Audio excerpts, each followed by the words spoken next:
Black sand gets into everything. 21 years later, I can still feel it, gritty between my teeth, in my eyes, ground into my skin.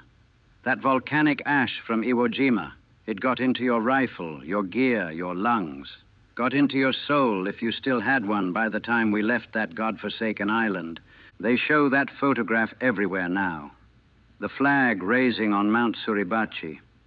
6 men, 1 flag, 1 moment of triumph, frozen in time. It's on stamps, posters, memorials. Everyone knows it. Everyone thinks that's what Iwo Jima was. Heroism, victory, glory. They don't know about the 36 days after that photo was taken. Don't know about the weeks of grinding combat, the thousands who died after we planted that flag. Don't know that 3 of those 6 men in the photo didn't make it off the island alive. Name's James Dougherty, South Philadelphia. Irish Catholic family, 6 brothers. I was number 4. When Pearl Harbor happened, I was 17, working at the Navy Yard. Lied about my age, joined the Marines in 42. Wanted to fight, wanted to prove something. Can't even remember what anymore. They trained us at Paris Island. Drill instructors broke us down, built us back up as Marines, taught us to shoot, to fight, to follow orders without thinking, made us hard, made us mean, made us into killers, though they never used that word. Got assigned to the 5th Marine Division. We trained in California, then Hawaii, preparing for the Pacific Campaign. Island hopping, they called it. Take an island, use it as a base. Take the next island, move closer to Japan. By early 1945, we'd taken Guadalcanal, Tarawa, Saipan, Peleliu. Each one bloodier than the last, each one taking more Marines than anyone expected.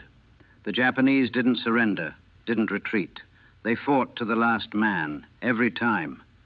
Fanatical, that's what we called them, fanatical. But they were just soldiers defending their territory, same as we'd be if someone invaded America. Took me years to understand that. In 1945, they were just the enemy, kill or be killed, simple as that. They briefed us on Iwo Jima in January. Small island, 8 square miles, 4.5 miles long. 2 airfields, strategic location halfway between the Marianas and Japan. We needed it for emergency landings, for fighter escorts on bombing runs to Tokyo. The island was heavily fortified. Japanese had been preparing for a year, digging tunnels, building bunkers, creating an underground fortress. Intelligence said maybe 13,000 enemy troops. We'd have 3 Marine divisions, 70,000 men. Overwhelming force. Should be secured in 5 days, they told us. Admiral Nimitz's words, casualties will be high. Perhaps 30% in the first days. 30%. That meant 1 in 3 of us would be hit in the initial assault. We sat there in the briefing room doing math in our heads, looking at the guys next to us, wondering who'd make it and who wouldn't. I was in a rifle platoon, 1st Battalion, 27th Marines. My squad leader was Sergeant Michael Kozlowski from Detroit, tough Polish guy who'd survived Saipan. My foxhole buddy was Danny Reyes from Texas, Mexican kid who never stopped talking about his girl back home. We boarded the transports in early February. The fleet that assembled for Iwo Jima was massive. Hundreds of ships, thousands of Marines, the largest invasion force in Pacific history. Looking at all those ships, all those men, you'd think nothing could stop us. The Japanese on Iwo Jima had other ideas. We could see the island from miles away. Mount Suribachi, the volcano at the southern tip, rising 550 feet above the beach. Dormant, they said, but it looked alive to me. Dark, menacing, watching us approach.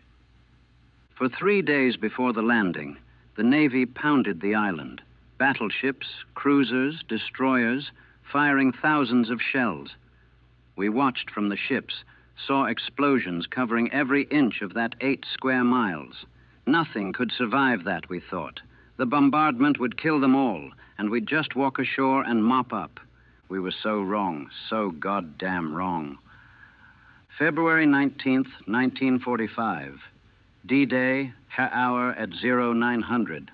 I was in the fourth wave, scheduled to hit the beach around 0930. Ate breakfast, but couldn't keep it down. Too nervous, too scared. Around me, guys were checking gear, writing last letters, praying. Danny wouldn't shut up. Talking about his girl, about what he'd do when the war was over, about the ranch he was going to buy in Texas. I wanted to tell him to save it, that talking about the future was bad luck. But he needed to talk, needed to believe there was a future waiting. They loaded us into the Amtraks, amphibious tractors that would take us from the ships to the beach. 30 men crammed into each one, rifles between our knees, packs weighing us down. The Amtrak dropped from the ship into the water. The engine roared. We started toward shore. Through the open top, I could see the island getting closer, black sand beaches, Mount Suribachi looming over everything, smoke from the ongoing bombardment. It looked like hell itself rising from the ocean. The first waves were already on the beach. I couldn't see much, but I could hear it.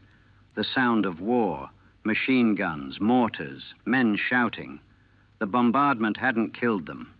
The Japanese were still there, still fighting, still waiting. Our Amtrak hit the beach.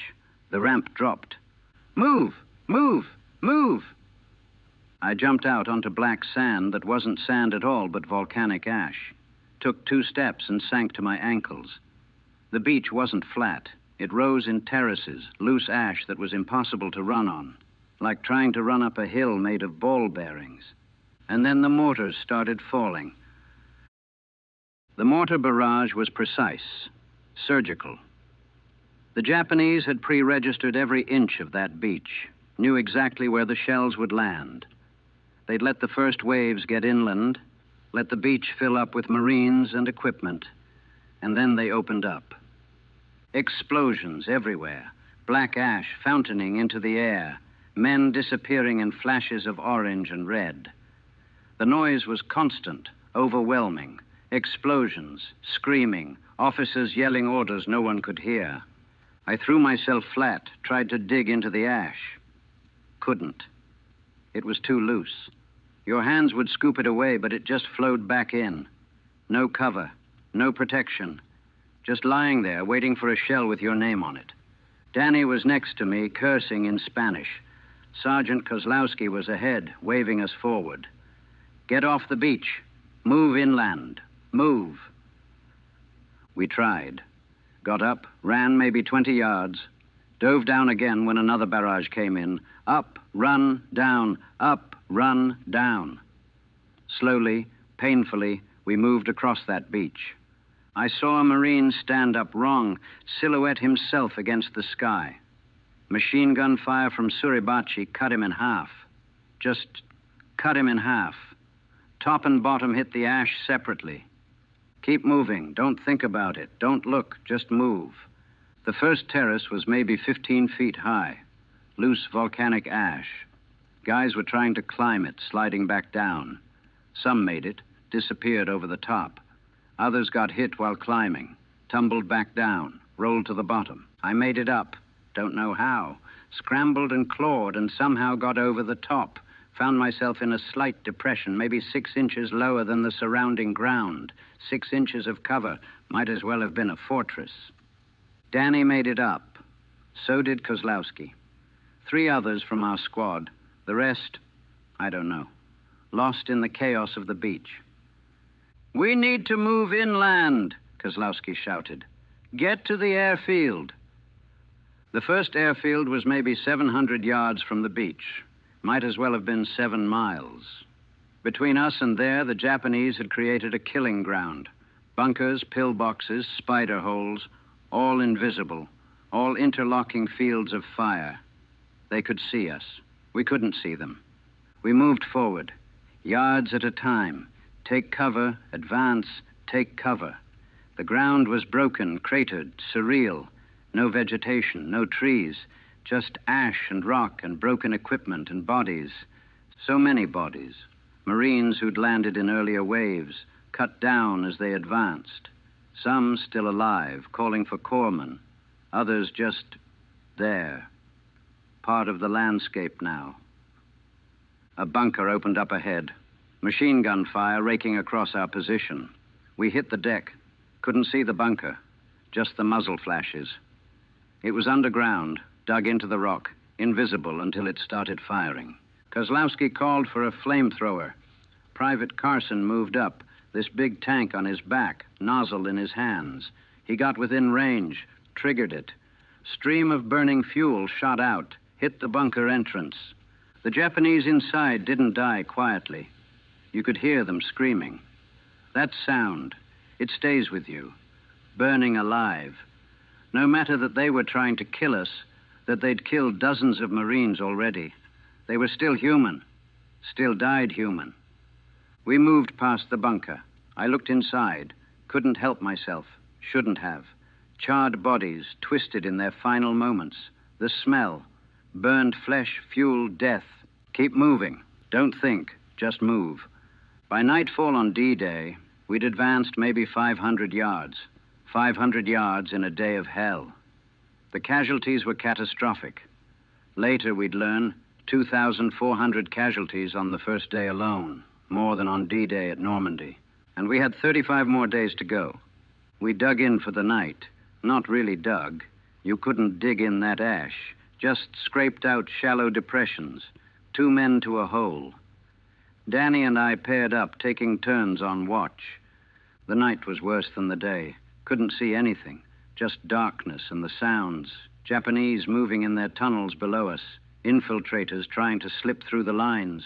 Wounded Marines crying out. And the smell. That island smelled like death from day one. Sulfur from the volcanic ash. Burning fuel. Explosives.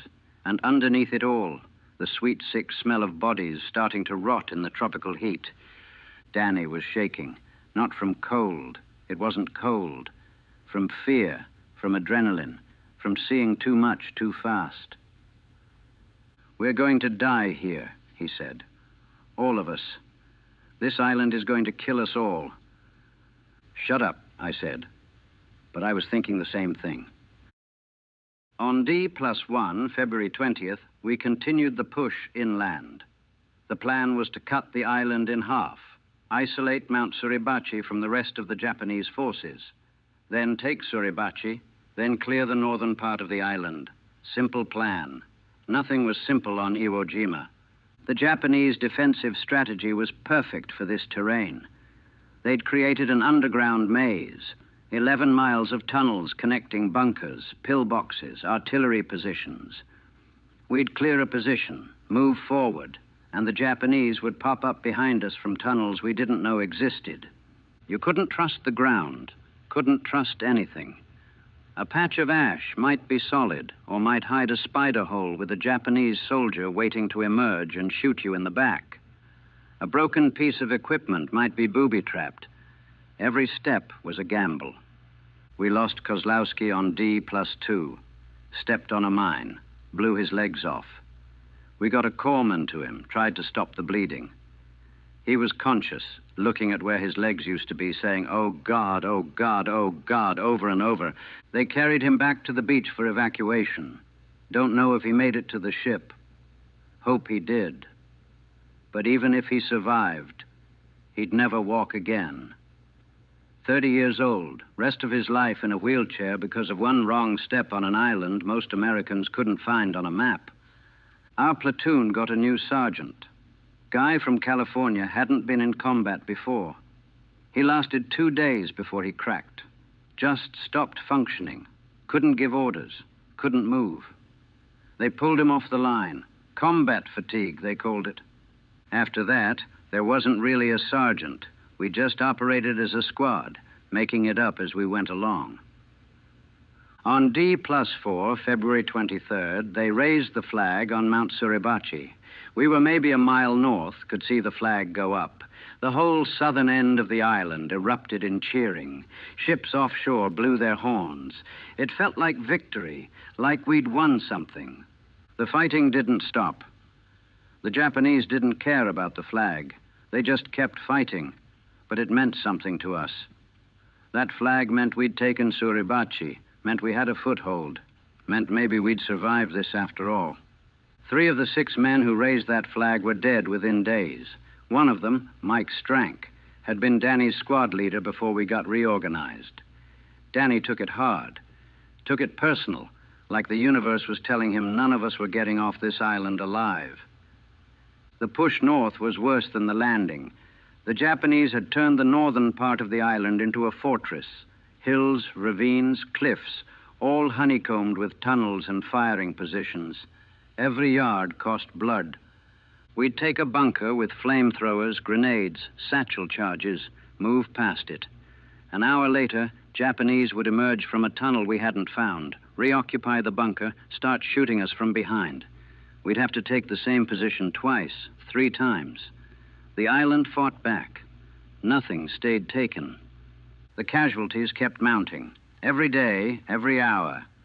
Guys you'd shared a foxhole with last night, dead by morning. Replacements coming in, dying before you learned their names. The squad, the platoon, the company, the faces kept changing. Only the dying stayed constant.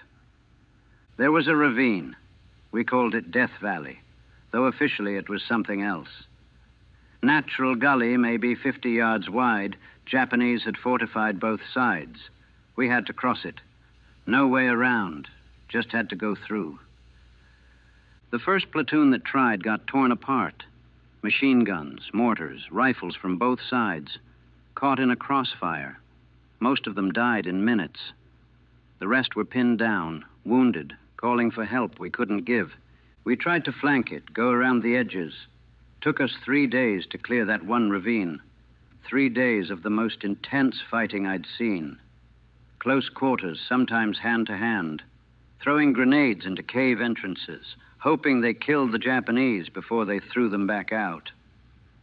I killed a Japanese soldier with my knife. He came out of a spider hole behind me, grabbed my rifle. We fought, rolling in the ash, both trying to get the upper hand. I got my K-bar knife out, stabbed him, kept stabbing him until he stopped moving. His eyes. I remember his eyes. Scared. Just as scared as I was. Just a soldier doing his job, defending his position. I killed him anyway. Had to, him or me. But I remember his eyes. That night I couldn't eat, couldn't sleep. Just sat there looking at my hands, still covered in his blood. Danny tried to talk to me, but I couldn't respond, couldn't form words. Something in me had shut down. By the end of the first week, I'd stopped counting days. Time became meaningless, just light and dark, fighting and not fighting. The present moment was all that existed. No past, no future. Just now, just survival. The island changed us, not gradually, not slowly, but day by day, hour by hour, we became different people. Harder, colder, less human. You had to. The alternative was breaking down, and broken men died. So we shut off the parts of ourselves that felt, that empathized, that questioned. Became machines that moved and killed and somehow kept functioning. By the second week, we were veterans. The new guys looked at us like we were ghosts. Maybe we were. The men who'd landed on February 19th were dead. These were just bodies still walking around, going through motions, waiting for the bullet or shell that would catch up with them. Danny stopped talking about his girl, stopped talking about Texas, stopped talking about anything except immediate tactical concerns. Japanese in that cave. Sniper at 2 o'clock. Need more ammunition. Nothing personal, nothing human. I understood. Talking about the future was bad luck. Making plans was tempting fate. Better to stay in the present, where the only question that mattered was, will I survive the next 5 minutes? The Japanese tactics were brutal but effective. They'd wait until we were close, then attack. Banzai charges at night, infiltrators trying to get into our lines, suicide bombers with explosives strapped to their chests, running at tanks. Desperate men doing desperate things because they knew they were going to die anyway. We learned to sleep light, rifles in hand, one eye open. Learned not to trust anything. Learned that mercy got you killed. A wounded Japanese soldier might be playing dead, waiting to shoot you when you came to check him.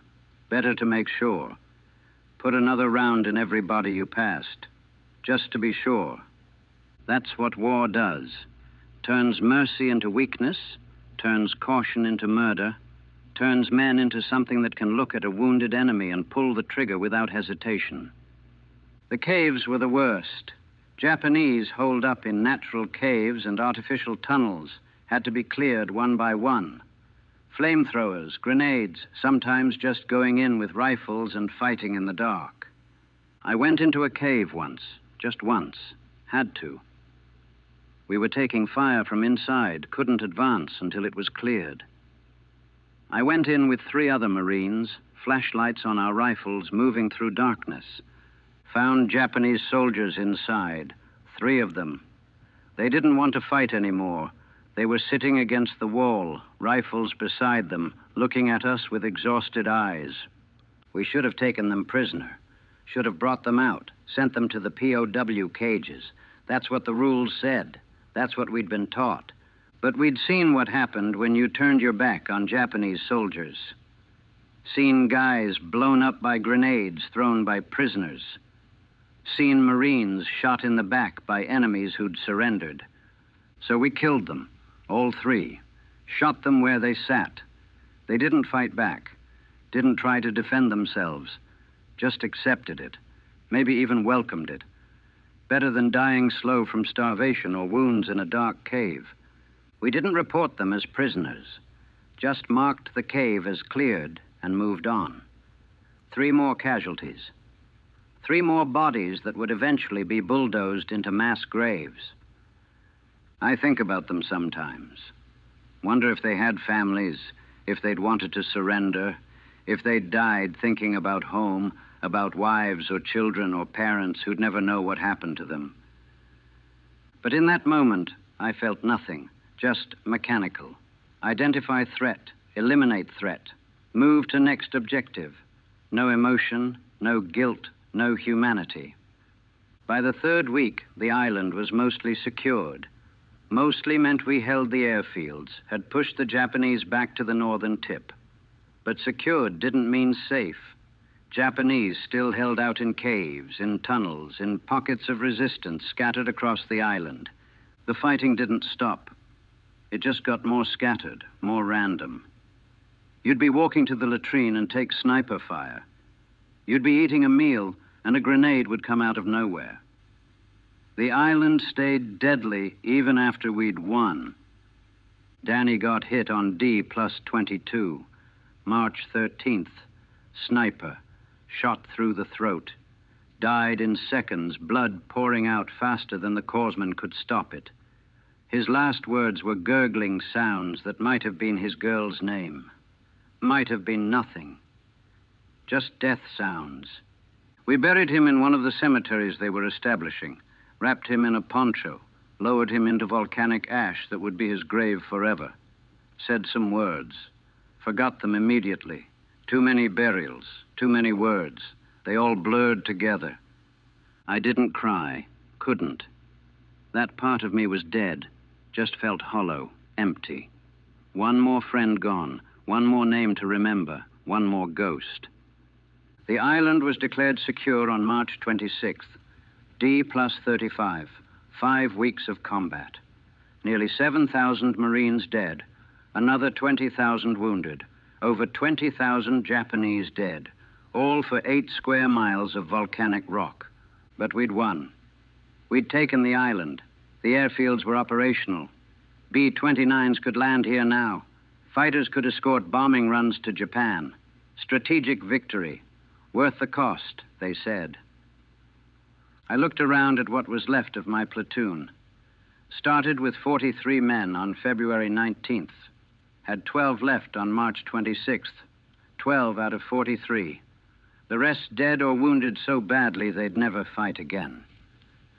Those 12 survivors we didn't celebrate. didn't cheer, just sat there in the ash, staring at nothing, too tired to feel relief, too broken to feel joy. We'd survived Iwo Jima, but Iwo Jima hadn't survived us. And we hadn't survived it, not really. The men who'd landed were dead. These were just bodies still moving, still breathing, still pretending to be alive. They pulled us off the line in early April, sent us to Hawaii for rest and refit. Rest. Like a few weeks could repair what 5 weeks on Iwo Jima had broken. The ship ride was quiet. None of the usual joking, the banter, the camaraderie you'd expect from guys who'd survived hell together. Just silence. Men sitting alone, staring at nothing, locked inside their own heads. I couldn't sleep on the ship. Too quiet. No mortars, no machine guns, no explosions. The silence was louder than the combat had been. I'd lie in my rack and listen to that silence and feel like I was suffocating. When I did sleep, the dreams came. Not nightmares exactly, just memories. The beach, the caves, the Japanese soldier I'd killed with my knife, Danny bleeding out. Over and over, the same scenes playing on loop. We got to Hawaii. They gave us new uniforms, new gear, fed us real food, let us shower with hot water, gave us liberty to go into town, trying to make us feel human again. It didn't work. I'd look in the mirror and not recognize the face looking back. Hollow eyes, gaunt cheeks, something missing behind the eyes that used to be there. I was 21 years old, looked 40, felt dead. The nightmares got worse in Hawaii. Every night, sometimes multiple times a night. I'd wake up screaming, covered in sweat, fighting invisible enemies. The other guys in my barracks understood. They were having their own nightmares. But understanding didn't help. They had us talk to chaplains, to officers, to doctors. Combat fatigue, they diagnosed. Shell shock, battle exhaustion. All different names for the same thing. We were broken. The treatment was rest and distraction. Go to the beach, play baseball, watch movies, pretend to be normal. Pretend the war hadn't changed you. Pretend you could go back to who you were before Iwo Jima. I tried. Went through the motions. But it was all hollow. The sunshine felt wrong. The laughter felt obscene. How could people be happy, be carefree, when I'd just watched 43 men become 12? When I'd killed men with my hands? When I had volcanic ash still ground into my soul? We got new replacements, fresh Marines, eager, ready to fight. They looked at us survivors with awe. We were combat veterans. We'd taken Iwo Jima. We were heroes. I wanted to tell them we weren't heroes, that there were no heroes on Iwo Jima, just survivors and the dead, that the only difference between us was luck, random chance, the arbitrary nature of which shell landed where, but I didn't tell them anything. Just watched them with dead eyes and wondered how many would die on the next island. Because there was going to be a next island. Japan wasn't going to surrender. The war wasn't over. Iwo Jima was just preparation for the next battle, the next invasion, the next bloodbath. The scuttlebutt said we were preparing to invade Japan itself. Operation Olympic, they called it. Land on the home islands, fight our way to Tokyo. The casualties would be catastrophic. Millions dead, they estimated. But it would end the war. I didn't think I'd survive Japan. Didn't think any of us would. We'd used up our luck on Iwo Jima. The next island would finish what Iwo started. In August, they dropped the atomic bombs. Hiroshima, then Nagasaki. Japan surrendered. The war was over. We'd won. I felt nothing. No relief, no joy, no gratitude, just emptiness. The war was over, but I was still fighting it. Still on that beach. Still in those caves. Still killing that Japanese soldier over and over. They kept us in Hawaii until September, then shipped us back to the States. Heroes welcome, they said. Ticker tape parades, crowds cheering, America celebrating its veterans. The ship pulled into San Francisco in late September 1945. I stood on deck and looked at the city, the buildings, the normalcy. It looked alien, foreign, not a place I belonged. My family met me at the dock. My mother cried. My father shook my hand. My brothers wanted to hear war stories. They all looked the same. I was the only one who'd changed. We went home to Philadelphia. My old room was still there, preserved like a shrine. Everything exactly as I'd left it in 1942. 3 years and a lifetime ago. I tried to sleep in my bed. Couldn't. Too soft. Too safe. I ended up on the floor with a blanket, and even then couldn't sleep without a knife under my pillow and my back to the wall. My mother heard me screaming in my sleep. She'd come to the door but wouldn't come in. Just stand there in the hallway, crying quietly. I pretended not to notice. They wanted me to go back to work at the Navy Yard, pick up where I'd left off, go back to normal life. But there was no normal anymore. Normal had died on a beach of black volcanic ash. 21 years. That's how long it's been since Iwo Jima. February 19th, 1945 to now, 1966. 21 years, and I can still feel that black sand between my teeth. They want me to talk about it now. Marine Corps is doing a documentary, wants survivors to share their experiences, preserve the history, honor the dead, show America what we did on that island. I don't know how to give them what they want. How do you turn 5 weeks of hell into something palatable for consumption? How do you talk about the worst experience of your life for an audience that wants heroism and triumph? The nightmares never stopped. Still have them 2-3 times a week. Always the same. I'm back on the island, back in the fighting, back watching Danny die and Kozlowski lose his legs, and that Japanese soldier look at me with scared eyes before I kill him. My wife, Nancy, understands somewhat. We met in 48. She knew I was damaged goods from the start. Married me anyway. We have 2 kids now, boy and a girl. Good kids. They know Dad was a Marine, know he fought in the war. They don't know the details, don't need to know. My son asked me once if I was a hero. He'd seen the Iwo Jima Memorial, the statue of the flag raising. Asked if I was one of those men. No, I said. I wasn't there for that.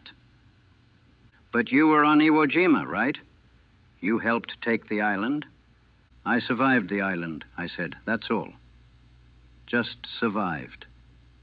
He didn't understand the distinction. He's 14. War to him is John Wayne movies and glory and heroism.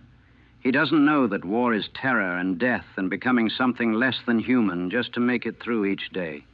I work at a factory now, assembly line, repetitive work, nothing to think about.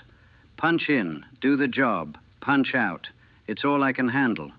Tried other work after the war, jobs that required thinking, decision-making, responsibility. Couldn't do it. The war took that from me. I see the other guys sometimes. We have reunions every few years. 5th Marine Division Association. Guys who were there, who survived. We drink beer, tell sanitized stories, laugh about things that weren't funny.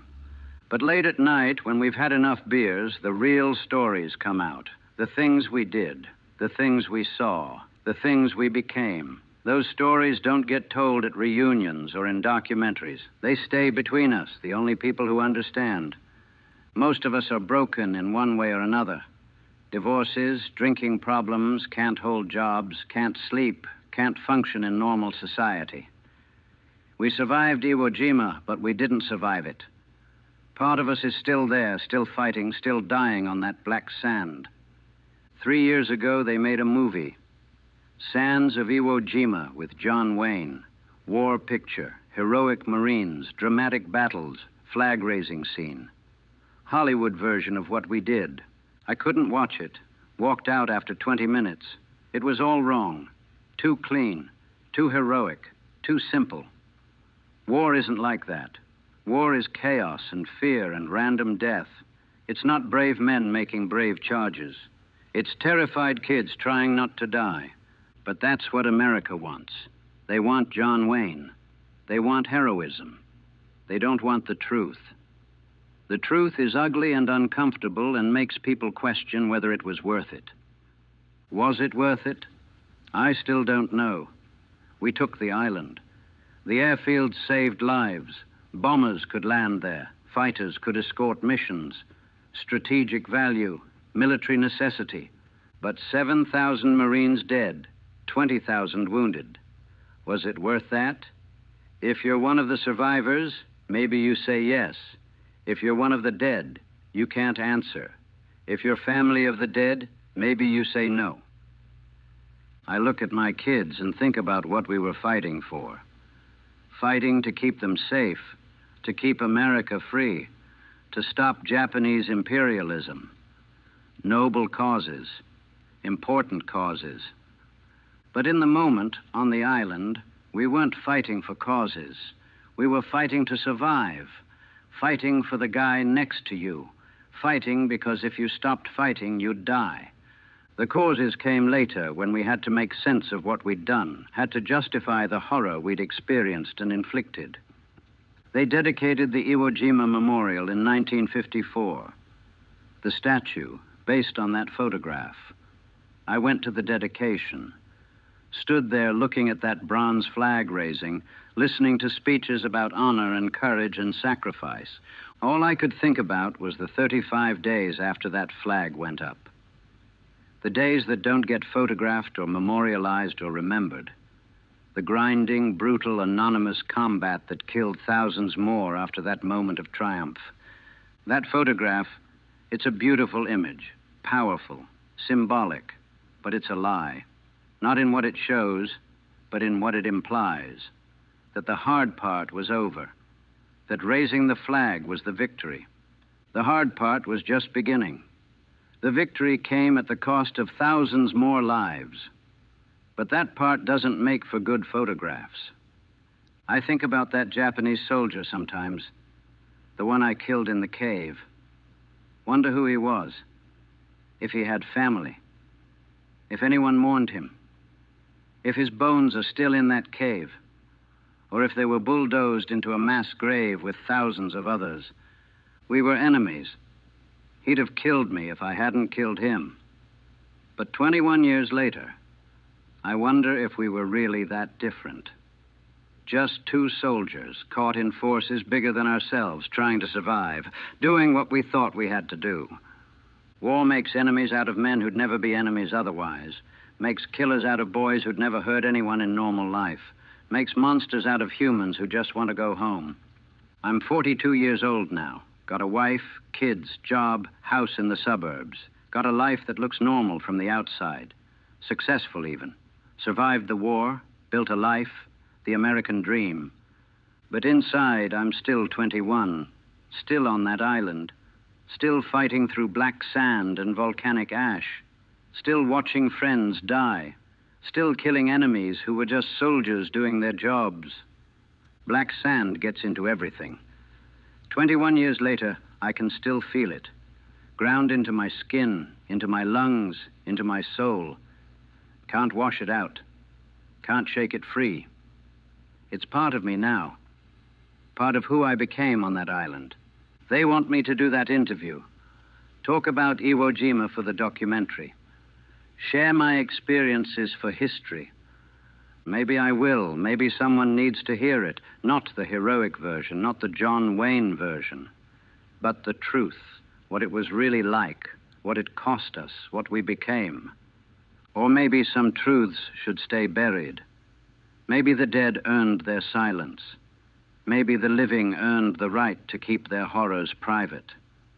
I haven't decided yet. Still thinking about it. Still trying to figure out if I can go back there, even just in memory. If I can open those doors that have been sealed for 21 years. Black sand gets into everything. And 21 years later, I'm still trying to wash it away. Still trying to get clean. Still trying to become human again. But I don't think I ever will. Part of me died on Iwo Jima. The rest is just going through the motions, pretending to be alive, waiting for the day when my body catches up with the truth. We took the island. We raised the flag. We won the battle. But the battle never ended. Not for us. Not for the survivors who carried Iwo Jima home in our bones and our blood and our broken minds. 21 years later, I'm still there, still fighting, still trying to survive that black sand beach, still feeling it between my teeth,